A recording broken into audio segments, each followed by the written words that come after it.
Hey everyone, welcome back to the Beyond the Arc podcast. Once again, I'm here with my co-host Yash. Yash, how are you doing today? Doing good, man. How are you? Pretty good.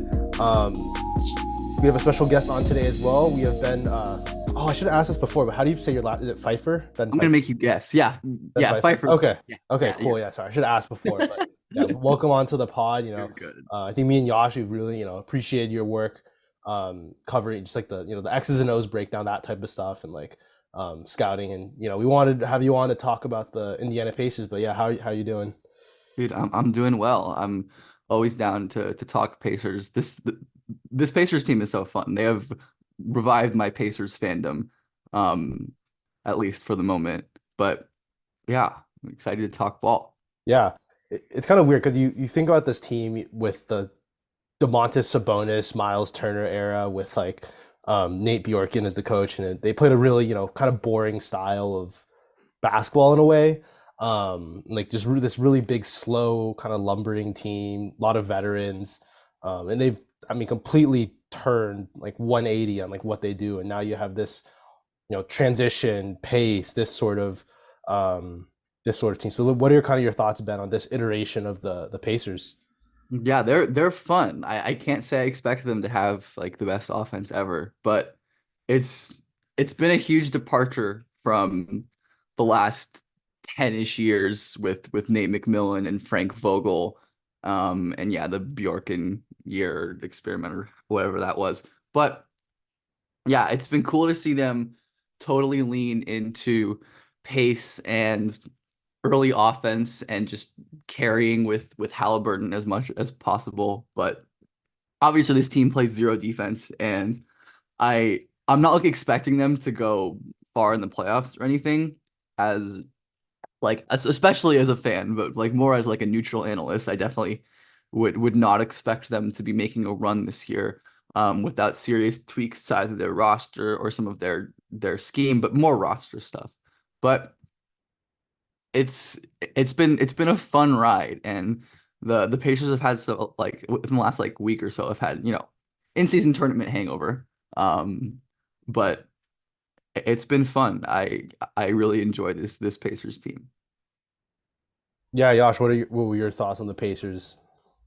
They're a lot of fun to watch. Like in my opinion, this past week has been the most fun I've had researching any team we've done in this whole segment, just because the Pacers play this exciting brand of basketball. They're a lot of fun to keep up with.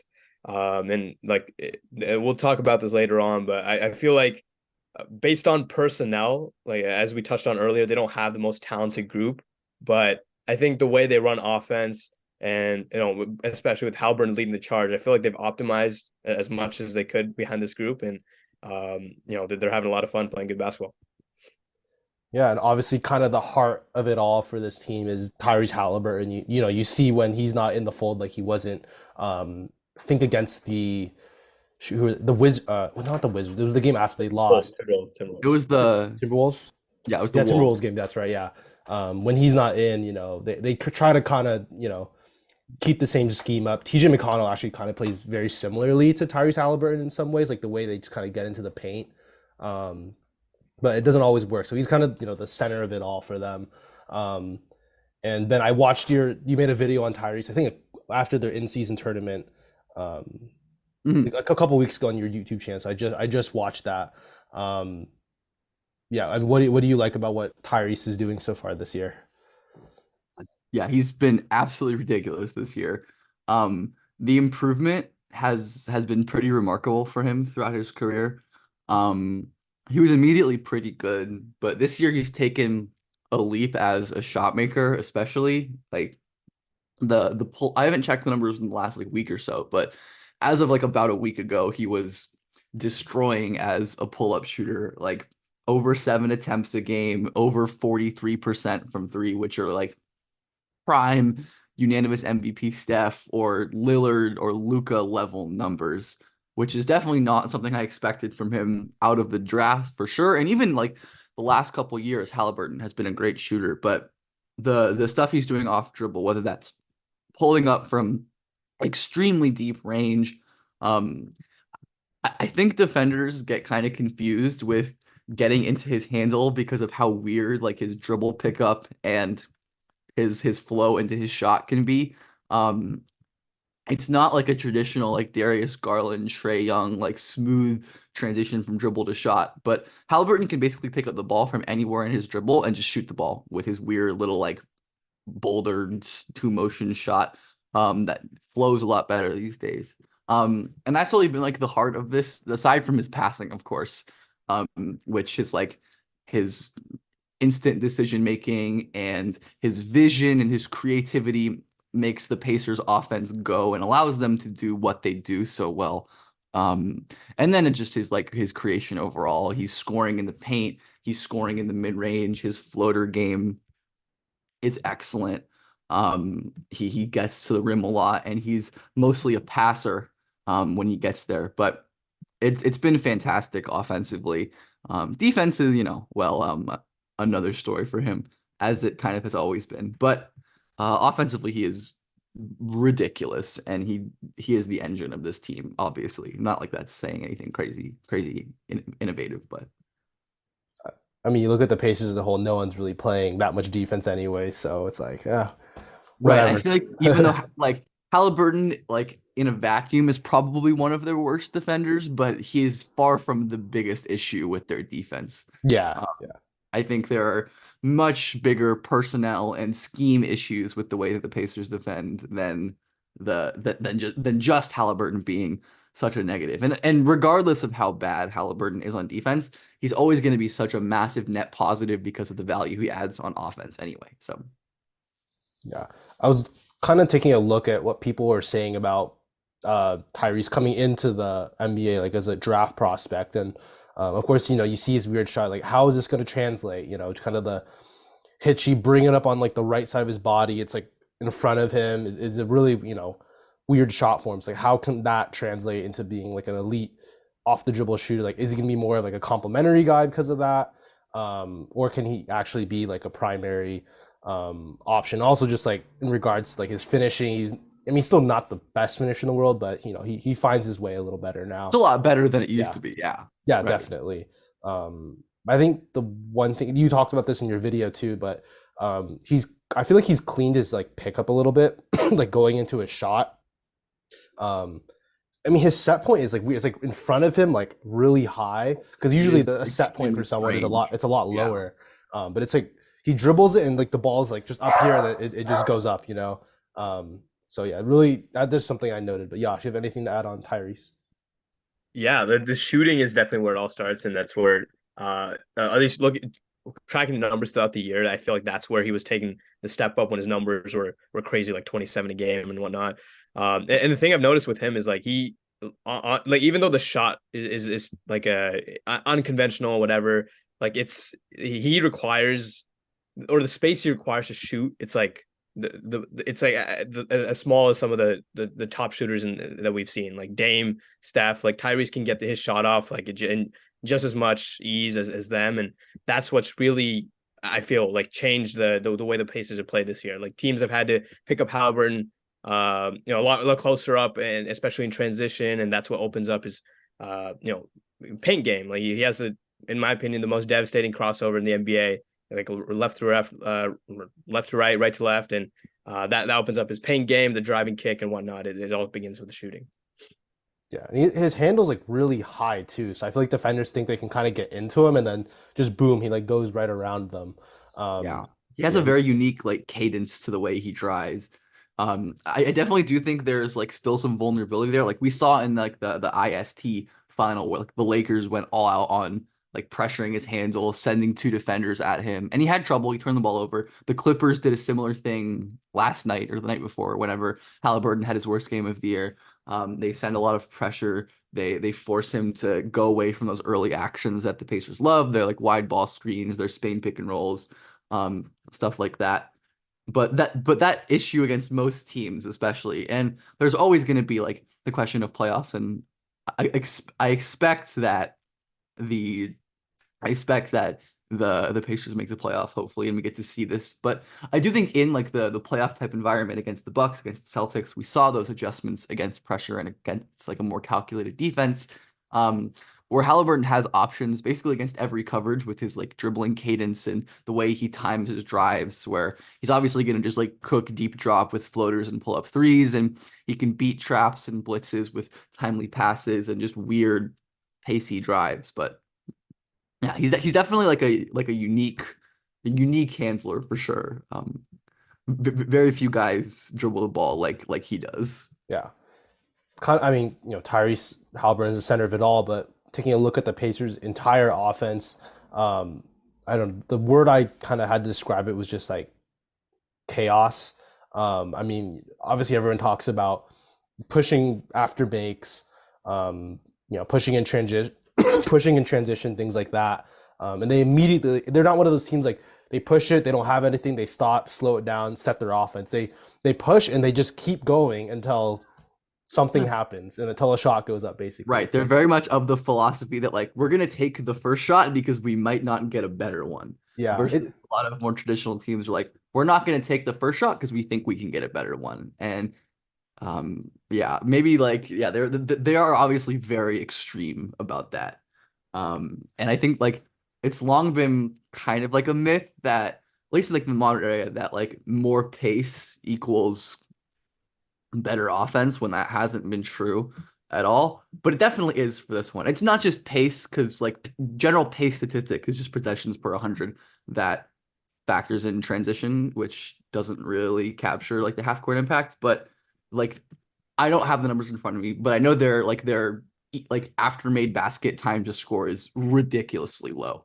I actually have the number on that. They have the lowest time to shoot after a made basket. Of course, like I figured it was lowest. I just didn't know it that. But yeah, point being, like I think that like when even we're not thinking about transition, I think we've seen like a few teams give them trouble. Like they had a lot of trouble against Orlando earlier in the season, who's probably the best team in the league when it comes to like organizing and getting back in transition. The Lakers, the Wolves, but again, those are the best defenses in the league, and it makes sense that they'd have their struggles against those teams.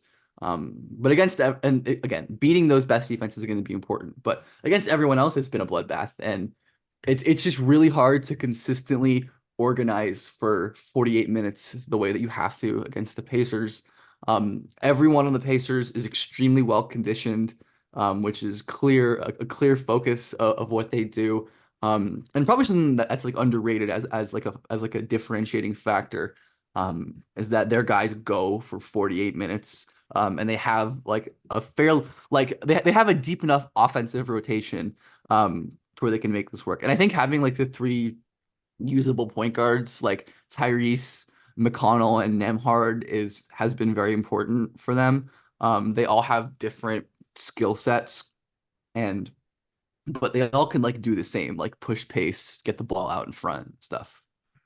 Yeah, the kind of the comparison I made was like this is as close as you can get to Chino Hills basketball in the NBA. I love that. Yeah, Absolutely love that. I don't know. I mean, One of my all-time favorite basketball teams. So yeah, obviously it's not to that extent where you're like basically having someone like cherry pick the entire game. right. Like they're still trying on defense. Yeah, this is like what if you gave LeVar Ball a head coaching job, or and that head coach happens to be Rick Carlisle. Who would have thought? I was gonna say that is not the coach I would have expected to do this. But yeah, I mean, credit him for finding a slant and making it work to the extent that it works. Again, I don't know how much there. I think the Pacers really miss Dan Burke, who was a longtime defensive assistant for them, and was a big reason for like why their defenses were so great. Unfortunately, he's on the Pistons now, so I don't know what you're going to say about that. But he was huge for the Pacers for many years in buttoning up their defense. And obviously the Pacers just had like defensive oriented staffs with Nick Millen and Vogel. But this is obviously very different. And it is really like Chino Hills-ish and the closest to like the 7 seconds or less Nash offense. But it's like the hypothetical what if Nash like was in the modern era and shot the ball every time, which is pretty cool. Yeah. Before we get into defense, Yash, you want to give a little breakdown on like kind of the numbers you dug up on this team in regards to how they play on offense? Mm-hmm. I will say like the Pacers push the pace a lot, but I think there's also some nuance to it because there are teams that will stop them in their tracks, although not often. And even against certain matchups, they're not always going to score on the first push. But they have a lot of counters to that. And so like again, to give some numbers on the transition, as Ben mentioned, they have the lowest time to shoot after a made basket, also third lowest time to shoot after a rebound. They're first in transition possessions, so they're going to push hard. But if they have no advantage, they have counters to that. They're so good with their principles of just, if they don't have anything on the first push, they'll swing it to the guard. Or again, they have three different guys that can you can run the offense through, so they'll get it to them and then run a pick and roll. And as the tracking data, they're second in the NBA in pick and roll possessions, and that's just not just Halliburton. That's McConnell, Mathurin, TJ, Mathurin, McConnell, Andrew Nemhard. They have a lot of guys they can run through. They're 90th percentile in pick and roll scoring. But even from there, again, they don't have the most talented group, and so a lot of the times they're not going to get a shot off on that first pick and roll. And they're so good at when they get stuck, they'll rework it out to the wing. And I think something that's unique about them is not only will they just swing it to the wing, they'll also go and set like a little like a throw and chase little ball screen, and that's whether that's a big or a guard. Like they'll always run some kind of screening action just so like to truly punish a defender that's helping in. Yeah, they love to just like counter with like they love to just like run wide ball screen as early as they can, and they'll counter with Spain either with Halliburton up top or as a back screener. And I mean that's like a non-starter for most defenses. But building off what you said, like I think it's impressive how buttoned up they are in terms of like offensive cohesion and focus, because like what they do is really simple and it should be replicable by other teams. But as we know, a lot of other teams are not good at simple offensive action. There's a lot of moving, a lot of not moving, standing around, missed assignments, botched plays. And it's I think it's worth crediting that the Pacers are able to sustain this level of offensive focus, running their sets, sticking to their principles for 48 minutes without, I mean, of course, there are stretches where the offense lulls, but again, like they lead I believe they're like top three in the league in drives. They're top three in the league in like pass rate of, Yep. how many of their possessions are passes. And I believe they turn the ball over at the lowest rate of any team in the league, which is of course like another like rare, because like most of these really high like pace teams are high turnover teams.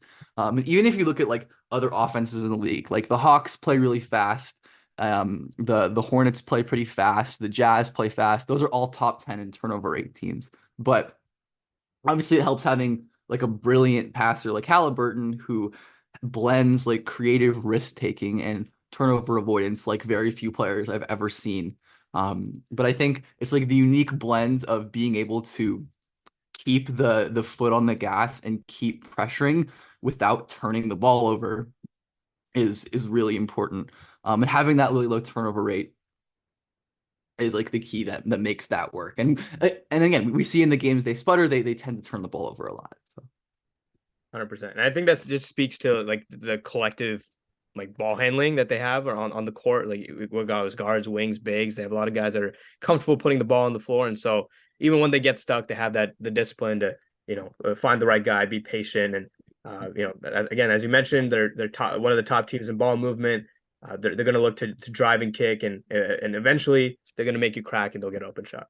yeah, and I want to say one more thing with the offense is I think like a potentially like a thing that is like weirdly good but like bad is their free throw rate is one of the lowest in the league. But I think that's honestly kind of a good sign for especially how their offense is going to translate in the postseason, where like we know foul rates go down. Like refs tend to be a little stingier with their whistles. And the Pacers don't rely on a lot of free throws to get their points, despite being their top five they're fifth in the league in terms of percentage of shots taken at the rim. And despite that, they don't really take a lot of free throws at all. And among the top offensive teams in the league, a lot of them, like the Sixers, the Bucks, the Suns, even like the Mavericks and the Hawks, are at least middle of the table at worst in free throw rate. So I think we see like a lot of successful offenses. Like Denver is another offense that doesn't rely on free throws a ton, and they're obviously really successful in the playoffs. And I think that's like it's not like you want to draw more fouls. Drawing fouls is good, but it's a good sign to me that their offense can hold up at the level it does without relying on something that can just be like, even if free throws I think should be a more reliable method of creation, we just know that especially in the playoffs that can kind of go out the window sometimes. Yeah, that's a really good point about the free throws. That's not something that's something I like took note of right away. But now that you say that, that makes a lot of sense.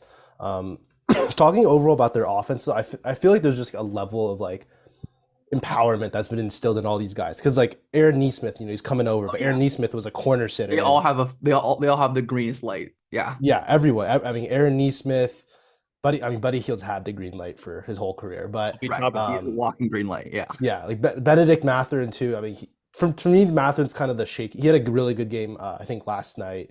He had like Yeah, he did. 34. Yeah. Yeah, But probably his best game of the season for sure. One of the yeah, best of his career, I think. his decision making to me though has been a little bit poor relative to everyone else. Like often kind of sputters, ball will stop with him. But anyways, like looking at all these other guys they have, I mean, everyone I feel like is really empowered to drive the ball, to shoot it. Obi Toppin, like you see Obi Toppin's taking step back threes, like no way he was doing that in New York, you know? Yeah, he's Uh, been such a good offensive fit. I mean, I kind of figured he would be, but even more. He's shooting 80% at the rim, 38% from three. Like this is like if you could design an offensive system in a lab for Obi Toppin, it would be this one, which is a good ID by obviously the front office and the coaching identifying an undervalued guy who fits what they want. yeah, exactly. And I also was going to add too, I think having really just competent offensive centers they play.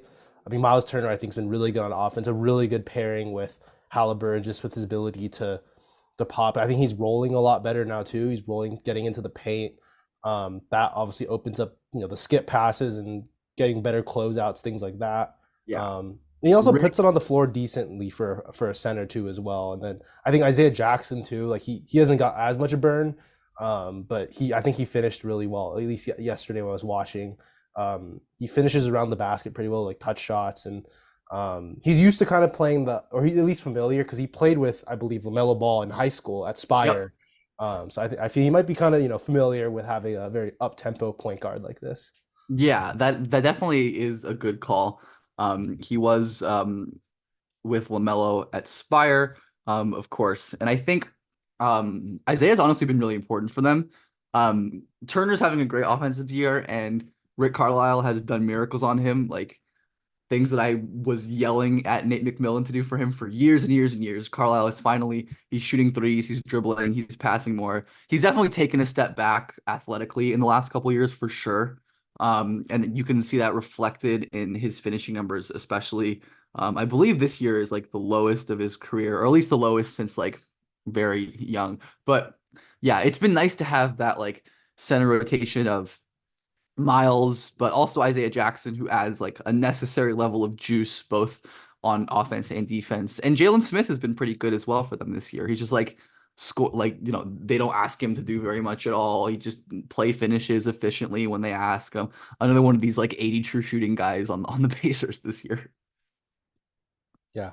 Um, yeah, our other co-host Gavin, he's a big Jalen Smith fan. When he was Yeah, they've coming done a over really from good job. Phoenix. Yeah, I think they deserve a lot of credit for taking a guy who, I mean, he was like grossly overdrafted and not really in a good spot in Phoenix and kind of have revived his career, which is always cool. Yeah. Oh, Bruce Brown too. That's another guy to mention. That was the other guy I was trying to think. Who was like the other wing they have? But I think he's been really. I think he really fits well because he has the floater game. I mean, his 3-point shooting improved over the years. Can put the ball on the floor, make really good reads. Like he's also another like really good. He's also a really good cutter too. Cutting, I think, is just a huge part of what they do. And then I was talking to Yash about this, I think like yesterday, but like I feel like I don't know how to track this, but Indiana, like they get to the baseline a ton. Like Halliburton and McConnell are always just like driving baseline and like Yeah, scanning the TJ, floor yeah, there. TJ especially. Yeah, Yeah. yeah, he has like that weird like he's going away from the basket and then turns around, jumps, and then hits his like weird fadeaway. But like they love getting on the baseline, and then I feel like it's a really interesting way um to have your off because you're kind of inverting it, right? And then now people are cutting towards the basket. Like the defense is not used to, they don't want to turn their back, like turn their back to the rest of the floor. They don't Right, just face the exactly, baseline. So it's just kind of a weird. The defense is kind of in a spot they're not used to. Um, yeah. so I think that's a sign Bruce, of a good offense because you're getting those baseline drives that are really valuable. yeah, Bruce can be kind of frustrating at times, just because like he has very much become like I think he has taken the green light maybe a little far, with some of these other guys on the team, but again, like I give him credit for adjusting his role so much. Like this is so alien to what he was doing in Denver last year, what he had done in like Brooklyn and Detroit over the last couple years, where they're just like straight asking him to be a ball handler now and to like take pull-up jumpers. Like by far, he's taking by far the most like pull-ups of his career for sure. Like especially and he's getting to the rim and shooting pretty well at the rim. So yeah, again, credit to him for changing, for adjusting and fitting in here. And I do wish his defense was at the level it has been the last couple of years, but is what it is. Josh, anything to add on the offensive end? Yeah, I mean, I think all this again comes back to coaching because we even talked about this at the start of the year. Like the Pacers coming in, they have a ton of small guards, small wings, and so we're like by traditional sense, like you wouldn't see a competing roster even in the regular season. But like Carlisle's, he got his hand and he played it the best he could. Like he again, you have all this ball handling talent, so why not have them play free, push the pace past, and move the ball a ton, and that's what they've done. And so I think a lot of this has to be credited to Carlisle because again, it's not. I don't think they run too many plays as we talked about. They run Spain a ton, like that's their base set. I feel like Spain, the wide actions and whatnot, but a lot of it's just principle that's like really grounded into each of the players. And again, they're just really good at driving Yeah, kicks. it's more like action and flow than like For sure. they call up a set, they get into it, they run it. Because I'll slow it down. Yeah. Yeah, for sure. So again, credit to Carlisle, and I don't think this could. I think I'm interested to see if teams will, uh, I guess start of the season, like the focus level might not be there, and maybe throughout the regular season. But I want to see like if they can continue to keep this level of intensity going throughout the regular season and onto the playoffs, because again, it is pretty taxing to play this way, and as we'll get into soon, the defense. I think the way they play offensively, stylistically, and the effort it takes, I think it's had an impact on just the level of effort guys have to spend defensively. So I'll be curious to see how this manifests. Yeah, for sure. Yeah. I think we can move on to the defensive end. I mean, there really isn't much to say here, honestly. It's just like you play that sort of, up and down style, and I feel like your focus isn't necessarily always there on the defensive end. Just like, I mean, it's just tiring. And I will say, like, they're not just like letting people walk right by them. Like, they are trying on defense, I think. They just don't have the personnel for it, I think, especially on the perimeter. And I think what they're trying to do is like let their guys guard one on one. But like you saw last night, like you let Kawhi Leonard go one on one against Aaron Nesmith and Buddy Hield. Yeah, that's how the team puts up like 150. Yeah, 150. Yeah, that's exactly how that happens. And the Clippers aren't, they aren't like I would say like an explosive offensive team. I mean, they're better now, but like I don't know, you wouldn't expect them to put up 150 in a game. They're a little bit like more slowed down, like veteran team. I want to add one thing. One thing I noticed in the going back to the Pacers offense side, but in the Clipper game yesterday, it was really funny because the Clippers, they're like this really veteran, kind of old, savvy team, and right, they're trying to figure out how to guard the Pacers in that first quarter. And there would be plays where like there's just so many like third, fourth, fifth efforts. The Clippers would just stop. They would just like stop trying to defend the Pacers, and then they would just like someone would just get a dunk, and they're like what do we do? I didn't watch the rest of that game. Yeah, no, I guess I need to watch that game back. I'm behind on that one. I was unfortunately working during that game, but I would like to. Yeah, it is funny watching teams like adjust to like the Pacers play a very different brand of basketball than most other NBA teams, especially defensively. Yeah, I think the personnel issues are like the obvious issues. Like like how many plus defenders on this roster, right? Like Neesmith is definitely a plus defender. He's been awesome this year. They ask a ton of him. I think Nemhard is a pretty solid defender. Jackson and Turner both solid, but Turner has taken a definite step back this year, both with some athletic declines and just with the offensive responsibility. And outside of that, like I don't, but like I said, I don't think Bruce Brown's been that great on defense this year. Obviously none of like the main scoring guards, Halliburton, Mathurin, Fields, or even like Obi Toppin or TJ McConnell are really giving you much defensively. So they're very behind personnel wise, but I don't think the scheme and the way that they play defense really helps. Where I've talked about this a little bit before this season, but the NBA meta, quote unquote, is like really shifting towards like no middle being the basis of what teams do. More and more teams are like playing higher and drop and sending gap at the nails to like cut off drives and to stop guys from getting to the rim. But the Pacers basically, like you said, Matt, they play one-on-one. They don't want to send help at from one pass away. They don't want to give up threes. And they very rarely will send help at the rim. They don't like to double. They don't like to send like a second guy from the corner to help and maybe get a skip pass as well. Which again, I think like I understand the philosophy as well, but like again, when the Pacers are like dead last in like defensive shot distribution at the rim, like teams, I'm looking right now, teams shoot 43% of their shots at the rim against the Pacers.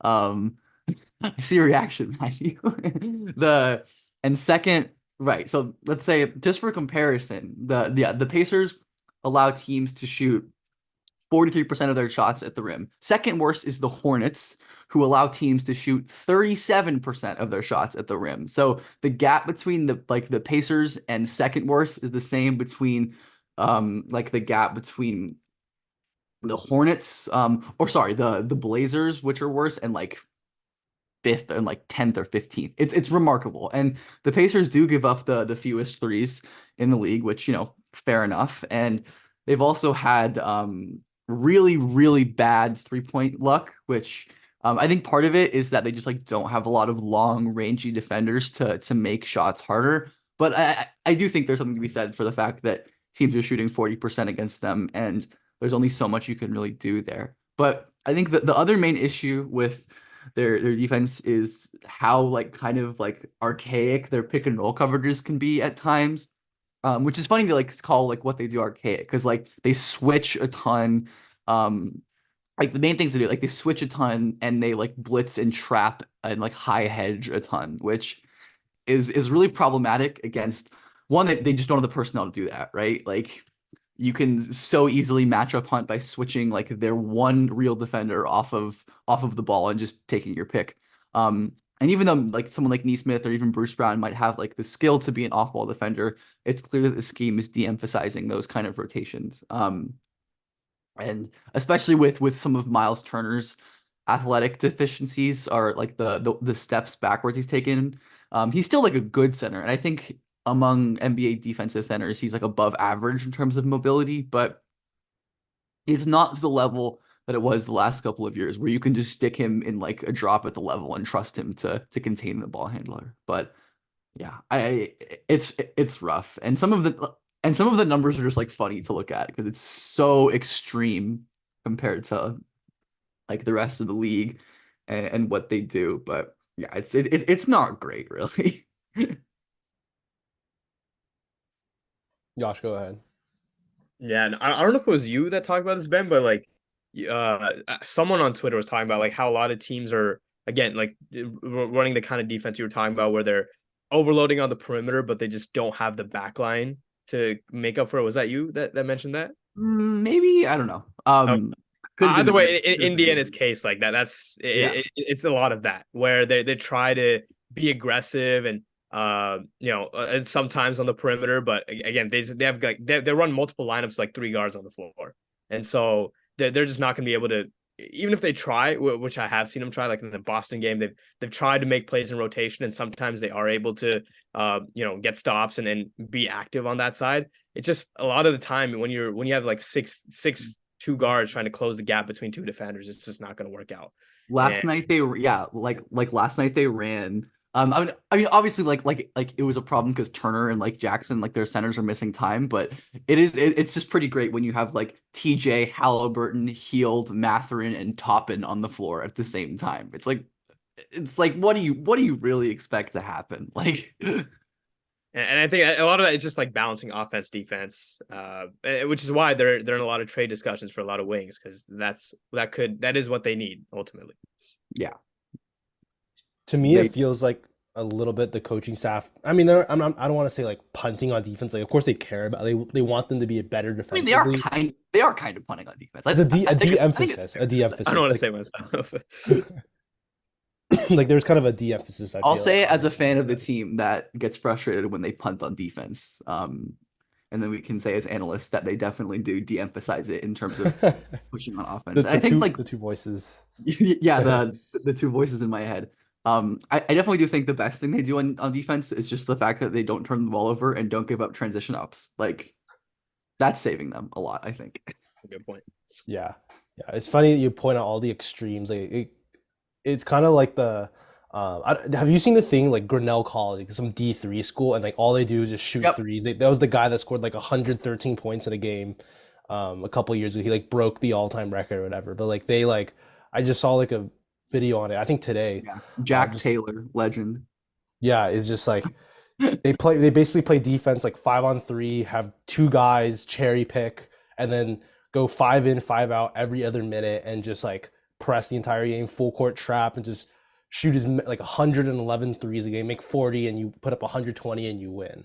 Just as a like you mentioned this earlier, like just as a bit, I'd like to see the Pacers just like do the Chino Hills defense of like having your like extremely lazy full court press, and just like chuck the ball Yeah, like full outlet style. yeah, maybe Um, it's not obviously not very ethical basketball, but I would love to see it at the NBA level, like some of these very extreme play styles. And I guess they're getting close, but it's still on the border. Like this is it is like cool though. Yeah, acceptable. like it's cool to see how much variation there is in how teams play on both ends of the floor these days. Like it definitely feels like teams are experimenting with stuff more on both ends. Like there's a ton of zone being played this year on defense. And there are some teams like the Heat are always liable to do some wild shit on defense. Like Will Hardy is doing some crazy stuff on both ends. But it's cool to see.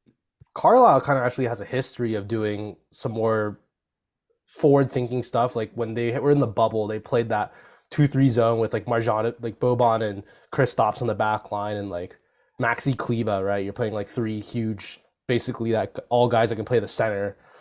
Play them in a zone as kind of like a last-ditch effort against the Clippers. I don't remember if it worked or not. Yeah, I But forgot about that. But yeah, that's a good point. That yeah, Carlisle has been known to be a little bit unique and innovative. But I think the the Pacers are also like they benefit from this because they're like the worst team that you could possibly zone against. Um, and a lot of teams with worse defensive personnel this year, like the Bucks do it a lot. Will just go to zone as a counter to try to throw teams off of their offensive sync. But the Pacers have so many like little built-in sets and actions to beat beat 2-3. Like they do this one action. I don't know what you'd call it, where they have Halliburton ring the ball up, and it's like an inverted double ball screen where they have like two defenders like screen out to the zone defenders to like open up like a pathway, almost like an elevator, but on the ball, to get Halliburton in. Like they're killing zone defense. This offense basically has an answer for at its when it's humming at its best, they basically have an answer for everything. yeah, definitely. I think we can pivot towards more, I guess, forward, like kind of this team in the future, rest of the season and going on. I'll ask this to both of you guys. Where do you will they are they going to be above this level? Like they're in the play-in right now. I think they're like eighth right now, at the eighth spot. Will they get above this or stay at this level the rest of the season? You take this one, Ben. I want to hear your thoughts as well. Um, I don't know. I think this is kind of about where they find themselves as like a 5, 6 seed would be my guess for this year. Um, they're too vulnerable to like unserious losses at times. And they'll, especially if they keep having like their bigs miss time, I could definitely see them continuing to lose games. And overall, I think like they're 4-6 in their last 10. They're not in a great swing, but ultimately I think they'll bounce back and win some more games. This offense is going to pick up. It's just too good, and it makes too much sense for not to. But yeah, if I were to guess, I think they finish somewhere from 5 to 7 or 8 this year as like kind of where they are now. I think like we've seen the range from the Pacers, like we've seen the crazy stuff that they can do and like the like the level of basketball they can play, and we've also seen like them lose to the Hornets and the Blazers and stuff. Yeah, Josh, no, you're not exempt from I this agree. question either. What's up? You're not exempt from this either. You Oh yeah, haven't. no, I was Okay, gonna wait. okay. Genuinely curious to hear what he felt. I was gonna, but I mean, I think I'm in a similar boat. Like right now, Indiana's the 8th seed. They're a half game of a Brooklyn. They're a lot better than that. Like let's be real.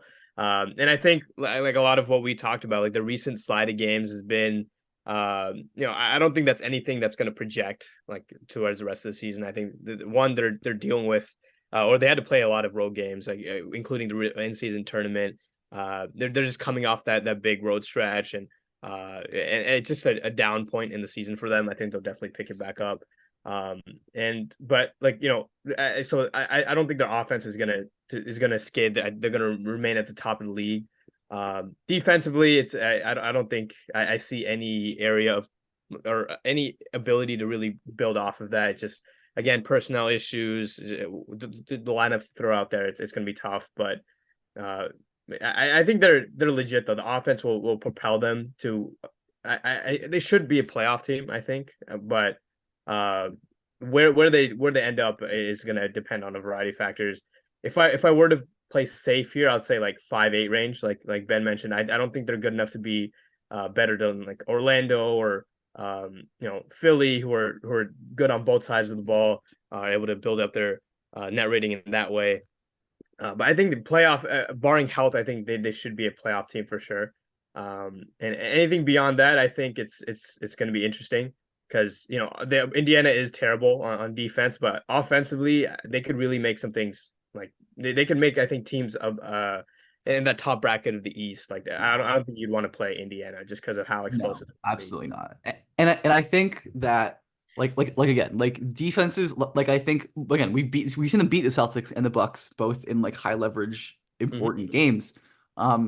And though they definitely have like Achilles heels and ways to take them away, like most defenses aren't going to be able to do that consistently. And especially like if like I think they could potentially match up and it's like well against a team like the Philadelphia, who Joel Embiid is historically destroyed Miles Turner, but the Pacers want to play shootouts anyways, right? Or a team like the Knicks, who they can possibly just like outshoot. But yeah, I think they have that playoff ceiling. Like, and if I had to like guess, I'd say they're like a second round exit this year, but I don't know. I hope I'm wrong about that, obviously. They'll make Yeah, things fun for sure. yeah. It's tough. So if we're really trying to game this out, Cleveland is going to be missing Garland and Mobley for quite a bit right now. So obviously you project them to kind of fall a little bit. Miami's never been the most, healthy team ever. So I mean, I can see Indiana kind of jumping those two teams. But Indiana too, they're also not very they can't really take on too many injuries. Like as you like, if they lose Halliburton, like I mean, they're probably gonna lose Turner. I mean, almost the same thing as well. Um, Yeah. they're really kind of I guess top heavy in that way. Um, but yeah, at the same time though, I do think they're like levels above, like in Atlanta, who's like 11 and 15 right now. So yeah, this is tough. I'll say 7. I don't know if they'll get out of the play-in tournament. But yeah, I think they're Yeah. at about right level. Honestly, I don't think they win a series this year just because like you have to play if they're gonna be at this level like 8-7, you're gonna play one of the Celtics, Bucks, Sixers in the first round, and like I just don't see them winning in a 7-game series against any of those teams. So yeah, I don't. I mean, I think it's exciting to see like this team, take a step up this year, but I don't project them winning a first round playoff series. But with that in mind, I kind of want to talk about the future of this team, right? So this is kind of the first year you kind of see this iteration of the Indiana Pacers kind of take a step up with Halliburton's rise. What do you guys kind of envision the future of this team being? I think that they definitely made clear that they have an identity that they have established and that they're working with. And I would imagine they keep going in this direction with just like going in on offense. But I think at some point you have to make defensive additions. And my worries about the Pacers are kind of that like where are they growing from internally? Like I think Halliburton's going to hopefully keep getting better. He's still very young. I think Isaiah Jackson, I'm not sure what the ceiling is there, but I think he's going to keep getting better. Hopefully Mathurin as well. As you like, I am certainly a Mathurin skeptic. I was not a fan of his as a prospect, and especially as a fan of the team, the way he plays just pisses me off sometimes. But he is obviously a talented scorer, and he has some real tools when it comes to getting downhill, hitting shots off the dribble, drawing fouls.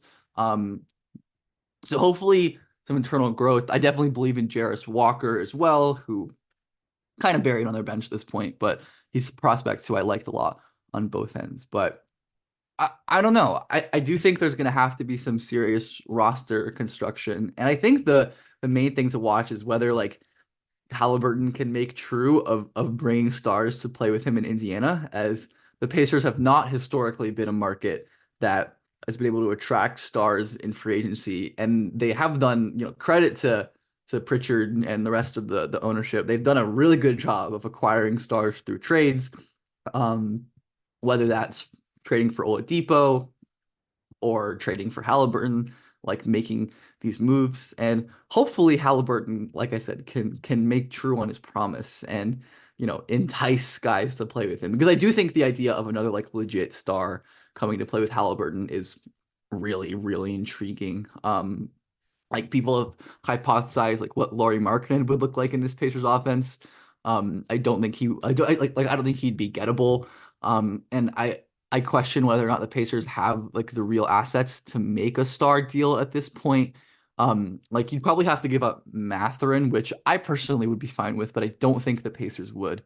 So, but yeah, I think at some point it's like a real star, like wing or forward trade needs to happen for them to like reach their ceiling. I agree with that. For sure. Like they just need size in general. Like that's something where they're lacking, and some defensive presence, some anchor on that side of the ball. But like Ben mentioned, like this year, I think they established their identity. Like they're going to be a team that plays fast because Halliburton's going to be at the helm, and so you need guys that are going to fit into that and work into it. And honestly, like the way they play, like it's fun to us as fans. I think the players like it as well. Like Yeah, one, it's really effective, but they it's also definitely, fun. yeah, they definitely said, I've definitely seen like interviews with Halliburton and Obi Toppin, a guy saying like how much fun it is to play like this. Even Right. if it's tiring and taxing, like it's fun to score a lot of points. Like it's just fun to play, like, it's Exactly. just fun to play like that. Yeah, and when the vibes are that high, like I think that only increases the likelihood of guys wanting to play with you, and the front office wanting to make moves to supplant the core you got going. So Yeah. I And I will do say, like, think, yeah, this year I don't know if they're gonna make any noise, but long term you got to look for two-way guys. Guys are gonna play both sides of the ball and can play around Halliburton. And I think the luxury of Halliburton is that he can play like on and off the ball, and so it doesn't really matter what style of offense that or like how the guy you bring in plays, because Halliburton can play off of that easily. So yeah. yeah, they definitely need a trade, but I think down the line they have a bright future. My other issue at the like is that, well, one, like I think another like small addition they really need is just like a really really high quality guard defender. Um and ideally one that's like can actually play some offense, so not like Davion Mitchell, someone more like Nickeil Alexander-Walker, or like even like Dennis Smith Jr. At this point, someone like that would be a good addition. Normally those guys are gettable through the draft, but the Pacers historically have been pretty bad drafting over the last 10 or so years, right? Like since the Miles Turner pick in 2015, which obviously turned out well, Most of their drafts have gone poorly with the players they pick either not working out or working out on another team like Goga Bitadze is right now, or like Karis LeVert has as well. So like it's so important for like elite teams to like make use of their rookie contracts. Late first, second round picks. And the Pacers have pretty consistently shown that they are not very good at picking in those spots. And I definitely was a fan of their picks this year. I liked most of the guys they drafted, which maybe is a bad thing, but I think that's going to be something to pay attention is like can they improve their drafting track record, right? Like I don't think the Matherin pick was good. The Duarte pick was problematic. The Aaron Holiday and TJ Leaf picks were pretty disastrous, right? Like so I think that has to be a place where there needs to be focus because it can't be all on free agency. Like it just can't be that way. It's really hard to build championship teams through free agency in any sport, but especially in basketball. And especially in Indiana. Yes, exactly. Where they have to like overpay for guys like Bruce Brown, who like again, I think the contract is fine because it's 2 years, especially. But they, in terms of like AAV, they probably paid him a little more than he's worth, and they just have to do that because of the market they're in. So, the drafting is going to be really important. Getting value out of those rookie contracts, which again isn't something that they've really been great at historically. You know, maybe they're getting better at it with like Nemhard. I think has worked out well for them. Isaiah Jackson, I think, is going to work out well for them, but that's going to be a key for them. Like maybe Ben Shepherd can turn into something as well. Yeah, that's a good point about just them not hitting on the draft picks, and I don't think it's going to be getting any easier just because they've established a floor for themselves. So like they're not going to get as high of picks, even though they Yeah, weren't exactly. necessarily getting like high picks anyways. Like they're not probably not going to get a lottery pick this year. I don't know if they have anyone else's picks or not, but um, once you're outside of that lottery range, it's really hard to. I mean, you're probably at that point kind of going more for fit because everyone at that like from after out of the lottery to like second round, even a couple picks into the second round, like talent wise, everyone's kind of the same at that point. It's just like it's a matter of like fit and like who do you think's gonna Yeah. hit. So it's gonna be tougher for them to find a diamond in the rough, just probability wise at those spots. They're probably gonna be drafting in the next few years. And even the Halliburton, that's not a guy they drafted. It's a guy they traded for. Mhm. And and the guy that they traded for Halliburton was Sabonis, who is also another guy they traded for in the Paul Exactly. George trade. It's like none of these guys are even. I mean, Miles Turner's been a mainstay, but Right. besides that, like That's an exception. Exactly. yeah, but like I yeah, think exactly, that's the exception. I think they have like another OKC pick still from the Paul George trade. Even That OKC is there's doing well right now. They're a top 5, 6 Yeah. team in the Yeah. So West. that'll probably be like that might be like a late 20s pick, which again, if you use that right, can be really valuable. So Yeah. Um, yeah, I think we covered the Pacers pretty in depth. Really, yeah, really fun team to watch. I didn't. So would you say you're like a Pacers fan yourself? Like, yeah. I'm an Indiana sports fan, just because my dad's side of the family is from there. So I have grown up the curse of being a Colts and a Pacers fan. ooh, But I mean, it could definitely be worse. Like I've seen the Pacers make the playoffs many years, and go pretty far, as well. And we've had some really good teams. But definitely like, as I'm sure y'all might be able to relate to, like working in basketball or like in sports in any capacity kind of sucks the fandom out of you. Like it has to. That's just kind of how it is. Um, yeah. but so I definitely don't like root for them as intensely as I did 5 or 6 years ago, but I still like enjoy watching them be good. And again, like it helps when they play a really fun, exciting brand of basketball, that I can like look forward to watching their games. And like again, even like at this point, even if the Pacers are losing, they're losing in entertaining fashion. Like 150 to 130. Yep. right, exactly. Like that Clippers game last night like looked awesome. Like Yeah, regardless of the Pacers getting crushed, it's like it's going to be a good experience, yeah. at least. I will say the benefit of being an out of state fan is you don't get the league pass blackouts if you Oh use league yeah, pass. literally Uh, the worst thing ever. Yeah, yeah, like I I can't watch like any Lakers or Clippers games here. yeah, that are not national TV, which is annoying because I like watching those teams. Yeah, hopefully that changes over the next couple of years with like the RSNs all changing and stuff. Hopefully that there'll be some sort of different model moving forward. Here we ask just we can wrap up on this question. But like, how did you get into basketball? Um, I don't know. I mean, I've just like been into it my whole life. Like I said, like my dad was a big sports guy. I grew up around sports. Had a lot of family members, like and friends who played sports. I like played sports as a kid.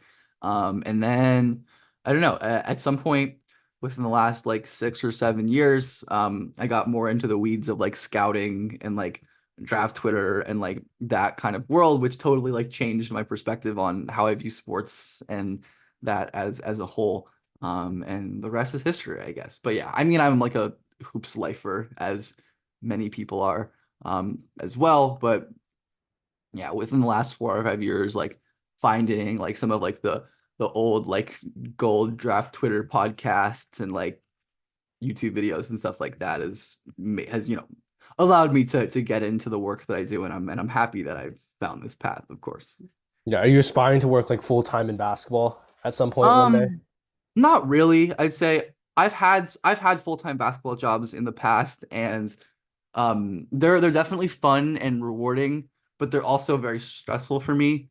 Um and yeah, like the last time I worked a full-time hoops job was like in college when I was very stressed all the time. So I wouldn't mind trying it again. But I enjoy basketball too much to like make, because like I feel like when it becomes work, it becomes work, right? And it's hard to enjoy it. So I think it would be cool to work in basketball again one day, and I'm definitely open to it, but I'm also fine where I am. So Okay, yeah, I see.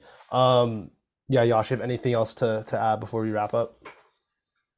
No, I think we covered Pacers. Just I want to say, thanks for coming on, Ben. We're big fans of your work. As a Matt yeah, and I of watch course. your videos, so appreciate you coming Thank on.